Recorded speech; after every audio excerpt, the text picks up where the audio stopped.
ఇప్పుడు తండ్రి చావుతోటే ఆ చావును అడ్డం పెట్టుకునే సీఎం అవ్వాలనుకున్నోడు ఇలాంటి అరాచకాలు చేయడని ఎందుకు అనుకుంటాం చెప్పండి. మనిషి అంటూ దిగజారటం మొదలెట్టాక దిగజారటమే ఉంటుంది.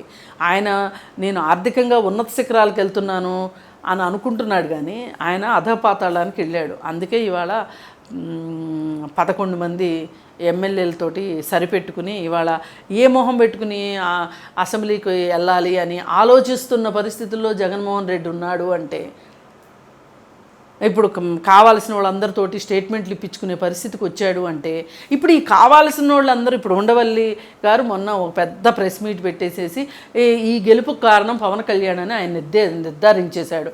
ఈ గెలిపించుకున్నది ప్రజలని కానీ, ప్రజలకు కడుపు మండి ఒళ్ళు మండి గెలిపించారు అని కానీ అనకుండా, ప్రజలను ఎక్కడా పరిగణలోకి తీసుకోకుండా, మరి ఆయనేమి నాయకుడో నాకు అర్థం కావట్లేదు. తలలు పండినంత మాత్రాన రాజకీయ నాయకులు అవుతారని అయితే అనుకోలేము, ఇప్పుడు అర్థమైంది. మరి ఆయన ఆ విధంగా జగన్మోహన్ రెడ్డిని ఒక్క ముక్క మాట్లాడలేదు. నువ్వు చేసిన ఇప్పుడు వచ్చి బయటకు వచ్చి చెప్పమనండి, ఈ విధంగా ప్యాలెస్లు కట్టుకోవచ్చా?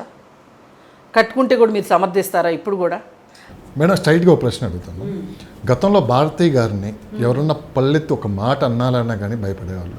సో సోషల్ మీడియాలో కావచ్చు, ఎక్కడైనా సరే భారతీ గారి పేరు తీసుకొని వస్తే సోషల్ మీడియా వేదికగా అటు కేసులు మొత్తం ఓవరాల్గా ఒక ఒంటి కాలు మీద లేసేవాళ్ళు.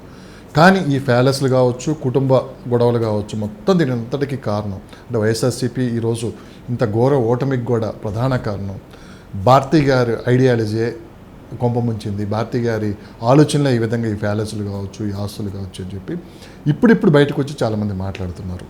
ఎంతవరకు అది మనం అంటే జగన్మోహన్ రెడ్డికి కొంచెం గ్రేస్ మార్కులు అన్నా వేద్దామని అనటమే కానీ, అసలు జగన్మోహన్ రెడ్డికి ఇష్టం లేకోకుండా భారతీ ఆలోచనలు ఎంతవరకు వస్తాయండి?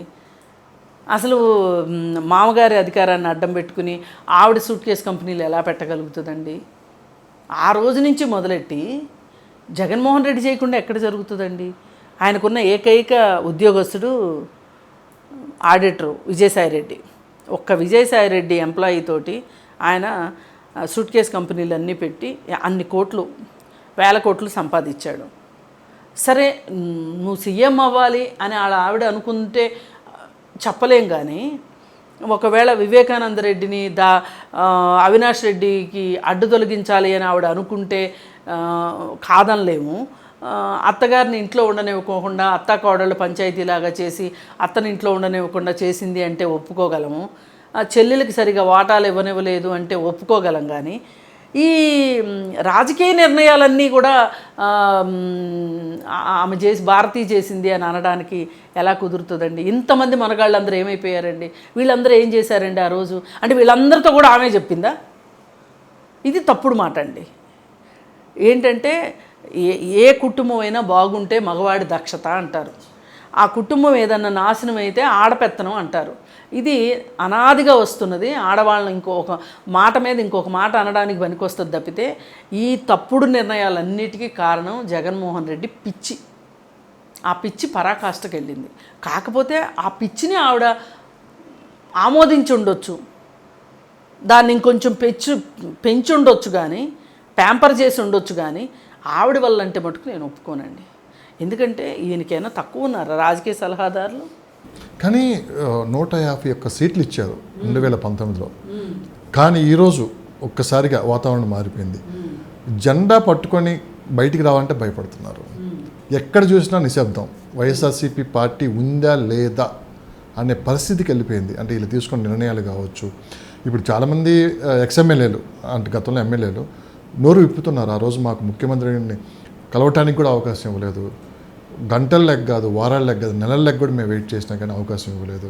అందుకే ఇలాంటి పరిస్థితి వచ్చిందని చెప్పి కూడా వాళ్ళు అంటున్నారు. అంటే డబ్బులు ఇసిరేస్తే ఓట్లు వేస్తారనేది వీళ్ళు అనుకున్నారు, కానీ దానికి అంతా రివర్స్ జరిగింది. పాలన ఉండాలి, అభివృద్ధి ఉండాలి, పెట్టుబడులు కావాలి, ఇవన్నీ ఉంటేనే మనకి రాష్ట్రం ముందుకెళ్తుంది. ప్రజలు కూడా అందుకే మంచి తీర్పు ఇచ్చారని చెప్పి కూడా వాళ్ళల్లో వాళ్ళు డిస్కషన్ కూడా జరుగుతుంది. మొత్తం మీద ఈ నిర్ణయాలు సజ్జల రామకృష్ణారెడ్డి గారు కావచ్చు, విజయసాయిరెడ్డి గారు కావచ్చు, వీళ్ళంతా ఒక నియంతృత్వ ధోరణిలో పోలీసులను అడ్డం పెట్టుకొని ప్రభుత్వాన్ని నడిపారంటున్నారు. ఎంతవరకు మేడం? 100% మీరు చెప్పిందంతా, నేను చెప్పాలనుకున్నదంతా మీరు చెప్పేశారు. మొత్తం ఇక్కడ తెలంగాణలో జరిగింది అదే. కేసీఆర్ మంత్రులకి అపాయింట్మెంట్ ఇచ్చాడా? ఎమ్మెల్యేలకు అపాయింట్మెంట్ ఇచ్చాడా? అసలు ఎవరి పని వాళ్ళని చేయనిచ్చాడా? అంతా తానే చేశాడు. తను తన కొడుకు, తన కూతురు, కొంచెం తన మేనల్లుడు, లేదంటే తన పెంపుడు కొడుకు సంతోష్రావు. కానీ ఇక్కడ ఏపీలో అలాంటివి ఎవరు లేరు కదా. ఎందుకు లేరండి? సజ్జలు ఎవరు, విజయసాయి రెడ్డి ఎవరు, అంబటి రాంబాబు ఎవరు, ఎవరు వాళ్ళెవరు పెత్తనం చేయకుండానే ఆయన ఒక్కడే చేశాడు అక్కడ.